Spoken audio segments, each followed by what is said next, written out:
Alright, today I'm going to be reading The Richest Man in Babylon, The Success Secrets of the Ancients. The Richest Man in Babylon, George S. Clason. I'm reading this because I read this book already, and I want my nephews to read it, and I told them I would pay them $1 a page if they read it, and I kind of got met with some feedback, and so I'm basically going to do what I want them to do, what I'm going to be paying them $1 a page to do. So I'm going to read this book and put it on YouTube, and they can watch it, and if they want to do the same exact thing, I will pay them for it. Because I read this book and it really helped me out in life, and I wanted to help them out in life, and that's why I'm doing it.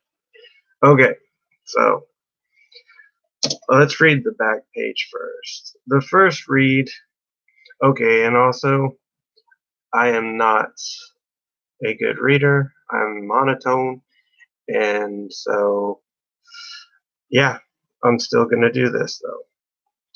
The first read, I first read The Richest Man in Babylon many years ago.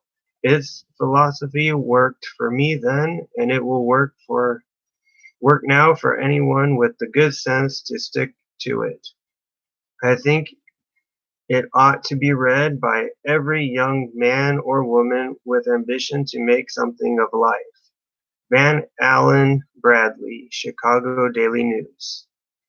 Millions of readers have become familiar with George S. Clason's famous Babylonian parables. Through the distribution of the success secrets of the ancients by banks, insurance companies, investment houses, and employers, acclaimed as the greatest of all inspirational works on the subject of thrift and financial planning. These fascinating and informative stories have become a modern classic in their field. In language as simple as that of the Bible, this book presents a sure path to prosperity and happiness. It offers an understanding of and a solution to your personal financial problems, which will guide you successfully through a lifetime. The Richest Man in Babylon is a book you will want to read yourself, recommend to friends, and give to young people just starting out in life. Okay, that's the front. And then this is the book I'm reading from, so everybody can see that. Okay, so let's start. The Richest Man in Babylon. Okay. A lean purse is easier to cure than to endure. The Richest Man in Babylon by George S. Clason. Ahead of you stretches your future like a road leading into the distance. Along the road are ambitions you wish to accomplish, desires you wish to gratify. To bring your ambitions and desires to fulfillment, you must be successful with money. Use the financial principles made clear in the pages which follow. Let them guide you away from the stringencies of a lean purse to that fuller, happier life a full purse makes possible. Like the law of gravity, they are universal and unchanging. May they prove for you, as they have proven to so many others, a sure key to a fat purse, larger bank balances, and gratifying financial progress.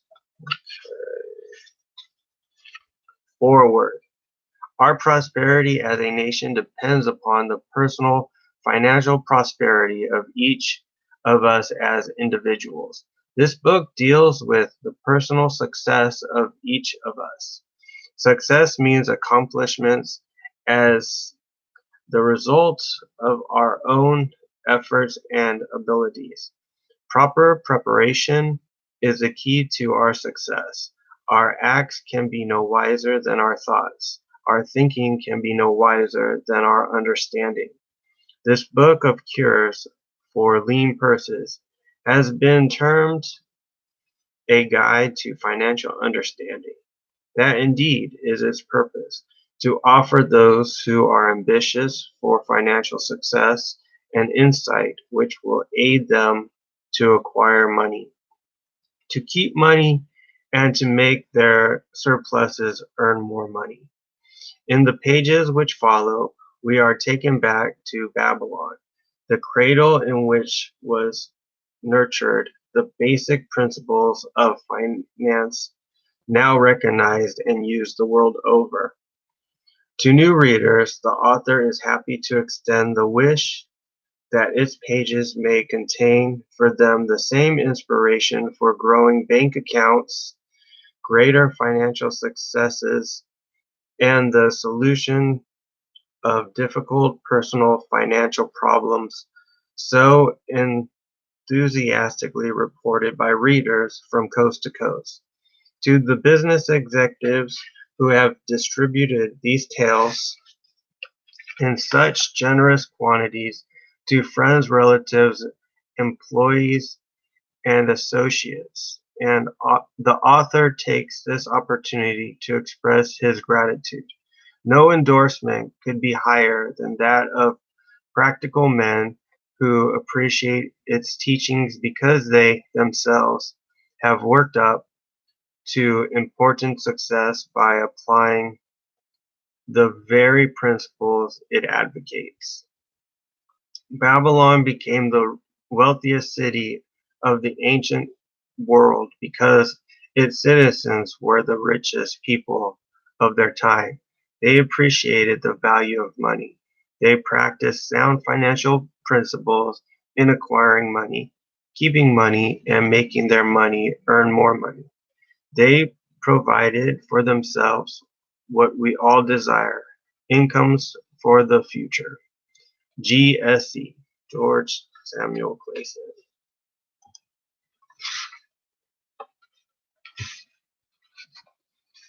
Okay, let's continue. Money is the medium by which earthly success is measured. Money makes possible the enjoyment of the best the earth affords. Money is plentiful for those who understand the simple laws which govern its acquisition. Money is governed today by the same laws which controlled it when pro- prosperous men thronged the streets of Babylon 6,000 years ago. Okay, so chapter 1. The man who desired gold. Bansir, the chariot builder of Babylon, was thoroughly discouraged. From his seat upon the low wall surrounding his property, he gazed sadly at his simple home and the open workshop in which stood a partic- par- partially completed chariot. His wife frequently appeared at the open door. Her furtive glances in his direction reminded him that the meal bag was almost empty and he should be at work finishing the chariot, hammering and hewing, polishing and painting, stretching taut the leather over the wheel rims, preparing it for delivery so he could collect from his wealthy customer. Nevertheless, his fat, muscular body sat stolidly up upon the wall. His slow mind was struggling patiently with a problem for which he could find no answer. The hot tropical sun, so typical of this valley of the Euphrates, beat down upon him mercilessly.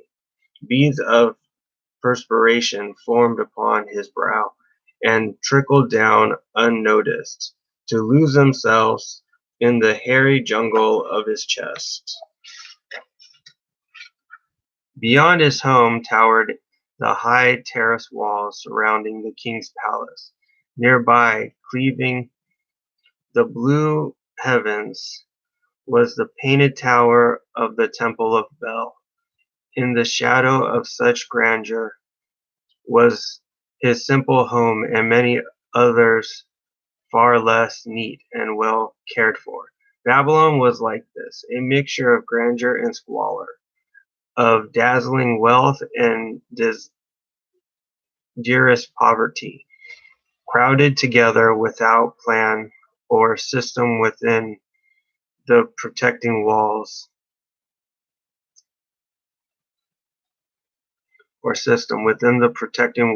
of the city.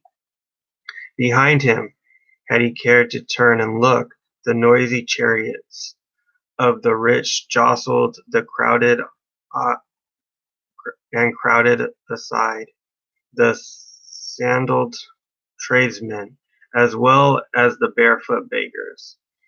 Even the rich were forced to turn into the gutters to clear a way for the long lines of slave water carriers on the king's business, each bearing a heavy goatskin of water to pour upon the hanging gardens.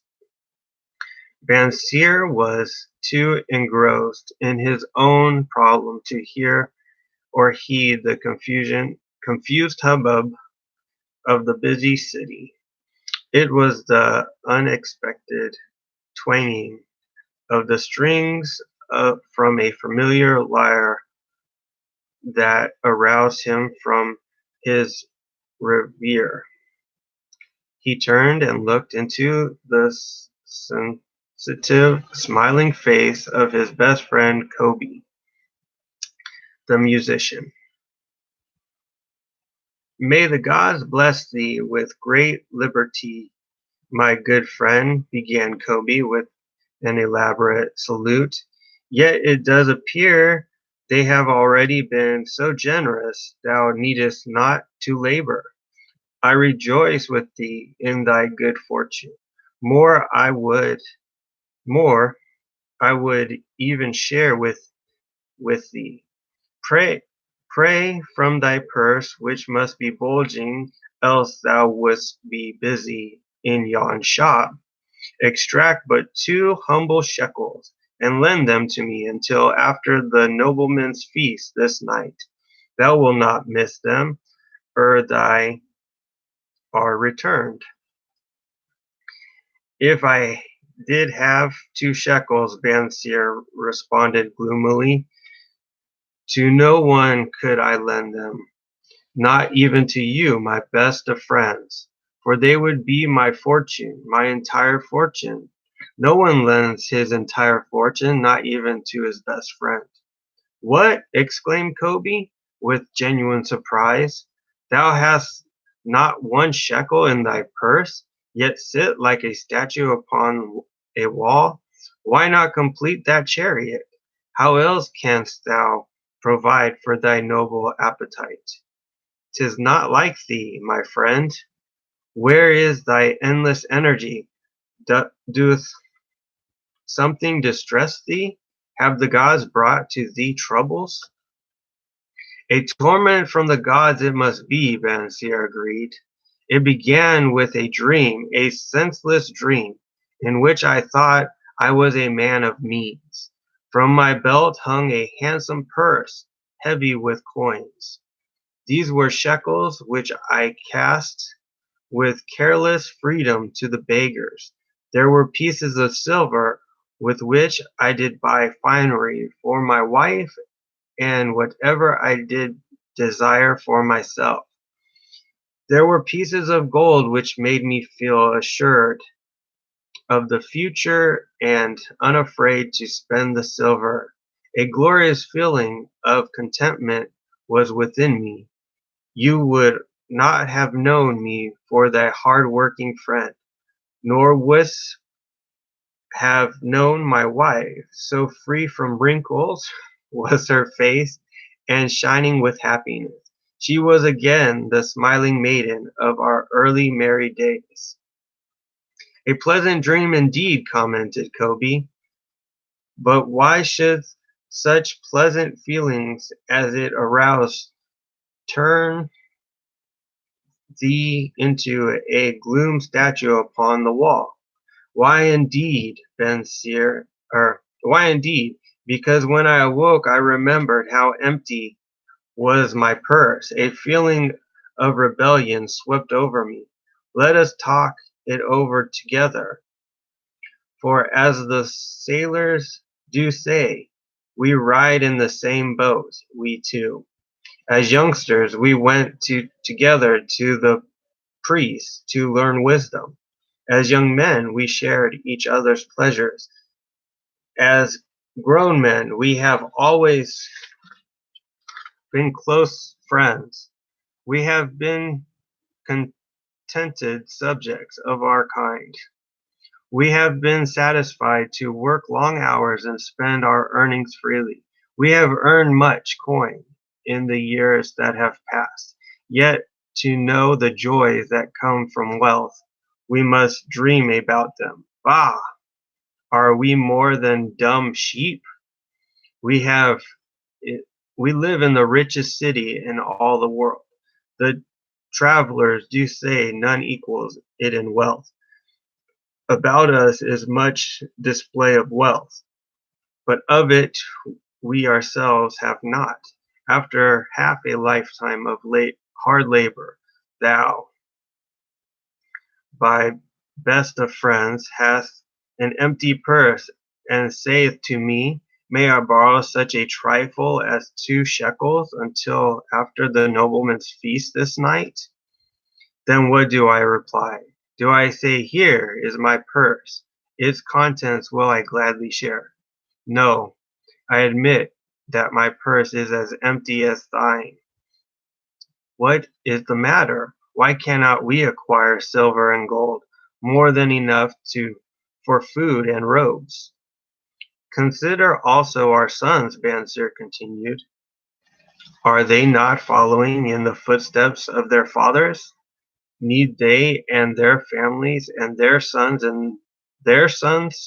families live all their lives in the midst of such treasures of gold, and yet, like us, be content to banquet upon sour goat's milk and porridge? Never in all the years of our friendship didst thou talk like this before, Bansir. Kobe was puzzled. Never in all the years did I think like this before. From early dawn until darkness stopped me, I have labored to build the finest chariots any man could make, soft-heartedly hoping some day the gods would recognize my worthily deeds and bestow upon me great prosperity. This they have never done. At least I realize this they will never do. Therefore my heart is sad. I wish to be a man of means. I wish to own lands and cattle, to have fine robes and coins in my purse. I am willing to work for these things with all the strength in my back, with all the skill in my hands, with all the cunning in my mind. But I wish my labors to be fairly rewarded. What is the matter with us? Again, I ask you, why cannot we have our just share of the good things so plentiful for those who have the gold with which to buy them? Okay, that is the end of today's reading. I made it to page 17, and I will continue tomorrow. Thank you for watching.